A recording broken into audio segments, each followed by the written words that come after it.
भैया, हम बिरहा गायक हरिकेश यादव समाजवादी लहर चैनल के माध्यम से आपके बीच में एक गीत रख रहा हूं। आप लोगों से आशा नहीं निवेदन करता हूं कि आप लोगों ने हमारी गीत को बहुत प्यार दुलार देने का काम किया। आज सुनिए, इस हिंदुस्तान की धरती पर किस विचारधारा की सरकार बनी है। मैं आपसे कहना चाहता हूं बाल मुकुंद भाई, गांधी के मान के विचारे बीरनवा वतनवा आगे भइले।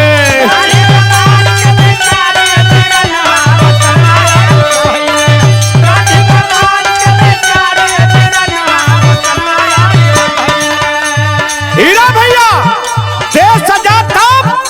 जब देश आजाद हुआ तो देश में महात्मा गांधी के रास्ते पर चल करके देश दुनिया में तरक्की हुई। लेकिन मैं आपसे कहना चाहता हूं, गोरसे के जब से पुजारी यहाँ आइले चमनवा नाश कैले।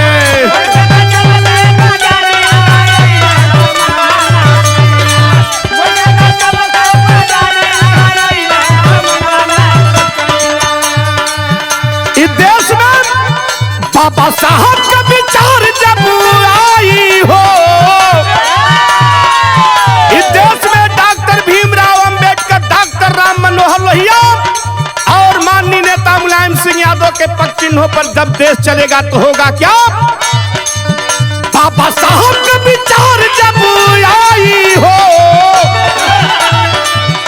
बनी देशवा हमारी सोने का चिड़ाई होई, सब कर भलाई हो।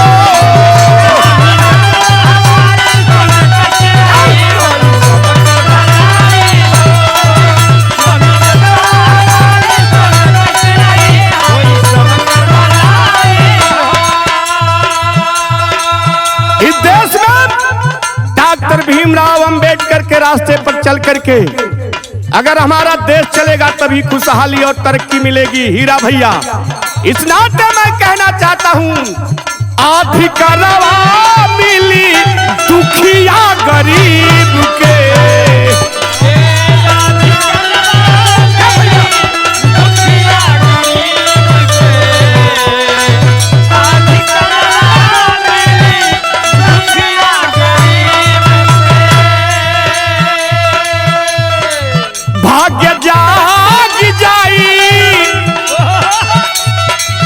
भाग्य जाग जाई सब बदनसीब के। भाग्य जाग जाई सब बदनसीब के। भाग्य जाग जाई सब बदनसीब के। अधिकारवा मिली दुखिया गरीब के, भाग्य जाग जाई सब बदनसीब के। बदहाल क्यों नहीं रही जाई हो, बदहाल नहीं क्यों रही जाई हो। बनी देशवा हमारी सोने का चिड़ाई होई, सब कर भलाई हो।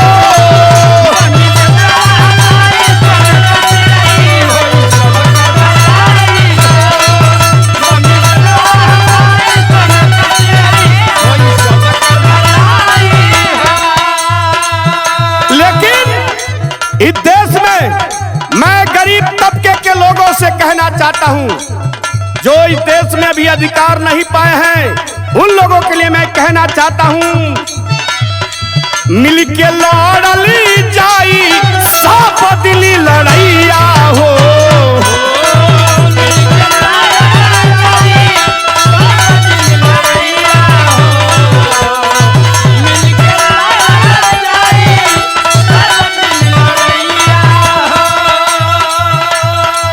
मिली देशवा में, हीरा भैया, मिली देशवा में सब दिन बड़ैया हो। मिली देशवा में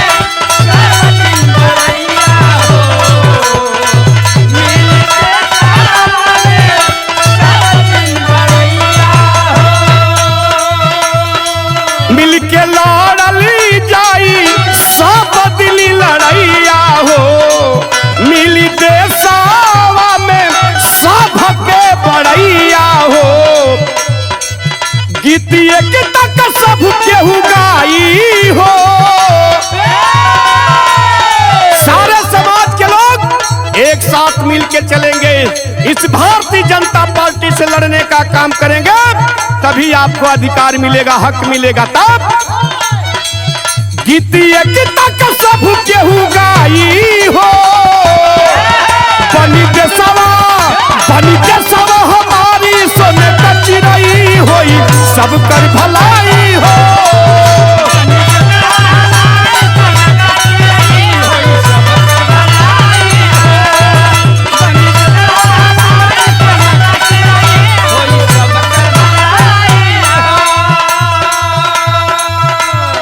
इस नाते मैं आपसे कहना चाहता हूं, संतोष गीतिया लिखी के जगाए हो।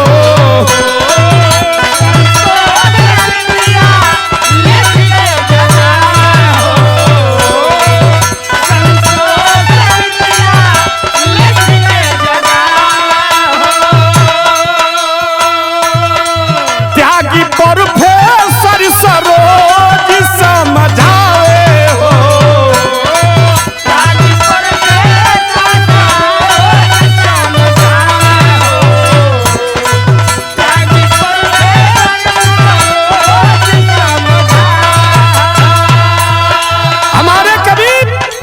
माननीय संतोष यादव ने देश के लोगों को जगाने का काम किया है। इस नाते मैं कहना चाहता हूं नौजवान साथियों, संतोष गीतिया लिखी के जगाए हो। त्यागी प्रोफेसर सरोज समझाए हो। हरि के शिकायत समय के सच्चाई के, हरि के शिकायत समय के सच्चाई के। बनी के सवा हमारी सोने का चिड़ई होई, सब कर भलाई हो।